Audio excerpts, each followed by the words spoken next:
Takže vitajte na recenzii portálu windowscentrum.sk. Je to moja prvá amatérska recenzia dvoch tabletov, ktoré sme pred seba postavili. Je to Samsung Galaxy Tab 3 so SIM kartou, teda so slotom na SIM kartu, a Goclever Insignia 800 Win s Windowsom. Teraz vyskúšame zapnutie. Ktorý z nich bude zapnutý rýchlejšie. Takže zapíname.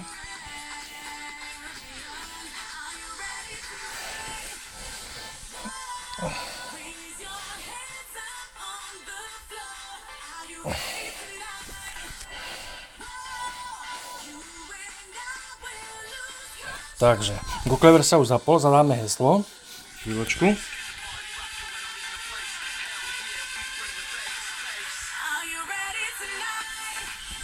Takže heslo som zadal. Ako vidíme, Goclever aj pri pridaní hesla je skôr zapnutý s Windowsom ako Galaxy Tab. Ten sa zapol o niečo neskôr. Vyskúšame plynulosť.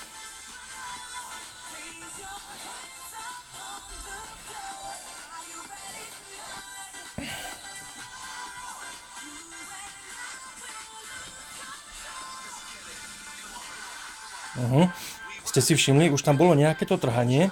Tie prechody po tej obrazovke nie sú úplne plynulé.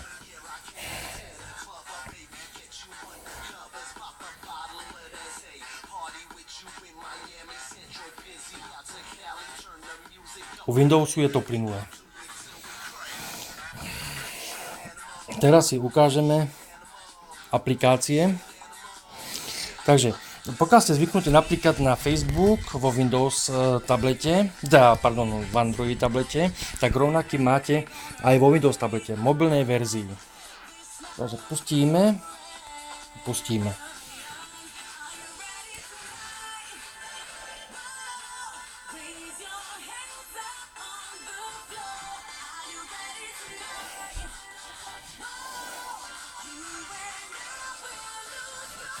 Takže Facebook máme.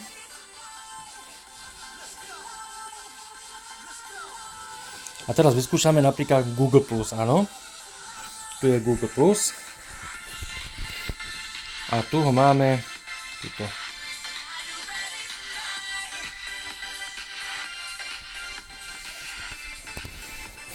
Spúšťanie aplikácie je približne na rovnakej úrovni. Pokiaľ chcete ísť na úvodnú obrazovku v Windows tablete, môžete buď takto potiahnutím a stlačením, alebo podržaním tlačítka. Áno, takže na Androide len klasicky stlačíte. Nezabudnite, že tu musíte tlačítko trošku podržať, nejakú tú sekundičku. Tu máme správcu úloh. Takže vyskúšame ho. Tak, a na Androide je podržaním tlačítka, no. Takže takto.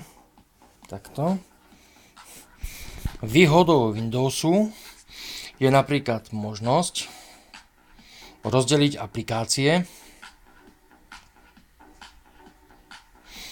na samostatnú obrazovku dvojmo. Čiže môžete používať dve aplikácie naraz, áno. Napríklad máme Google Plus a Facebook. Android tablet túto možnosť nemá. Je to výsadou len tých drahších tabletov, napríklad Galaxy Tab S alebo Galaxy Tab Note. Takže toto zrušíme. Ukončujeme aplikácie potiahnutím prstom. Tak. Čo by som ešte povedal? Tablet Goclever má veľmi peknú obrazovku. Nedochádza ani k deformáciám farieb pri náklonoch. Má aj slot na micro SD kartu, na ktorú sa ukladajú hudba, videá či obrázky. Není možná inštalácia priamo aplikácie na SD kartu, iba ak stiahnete niekde bokom nejaký program, môžete preložiť inštalačku a nainštalovať to na SD kartu, respektíve ak má program možnosť, tak môžete nainštalovať na SD kartu tiež. Ale z obchodu idú aplikácie do vnútornej pamäte, kde je limitujúcim faktorom 16 GB veľkosť, ktorú má rovnako aj Samsung 16 GB. Tiež má aj slot na SD karty, ale Windows systém zaberá trošku viac a po aktualizáciách ostáva voľný zhruba 5 GB. No, takže pár hier sa vám tam zmestí zhruba, no ale odporúčam určite investíciu do 32 GB verzie, ale ak chcete lacný tablet na prehliadanie stránok, Facebooku a ďalších vecí, tak a sem tam zahráte nejakých hier, tak môžete vyskúšať aj 16 GB verziu.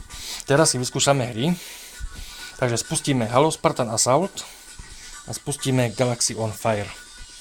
A uvidíme, ktorá bude skorá, už to aj máme, už sa spúšťa krásne Halo Spartan Assault. Áno. A ten už je spustený.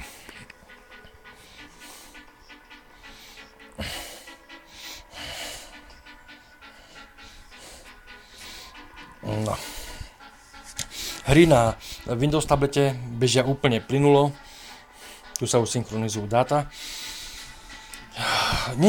Vlastne aj na to, že tento tablet má cenu 69 €, ešte teda kým je, tak vo výpredaji, bežná cena bola okolo 110 €, tak tento tablet myslím, že na základné operácie postačuje a takisto aj na hranie nejakých hier a keď zvládne aj Spartan Assault, tak myslím, že zvládne väčšinu hier vo Windows obchode. Samozrejme nejaké GTAčko na tom hrať nemôžete, lebo je to fakt dosť slabý tablet, ale systém je oveľa plynulejší ako na Androide. Je to prvá recenzia, takže trošku máme trému z toho, ako to padne, takže hádam, bude dobre, no. Tak zatiaľ vás zdravím a keď bude znova recenzia, tak hádam sa to zlepší. Ďakujem a majte sa z portálu windowscentrum.sk.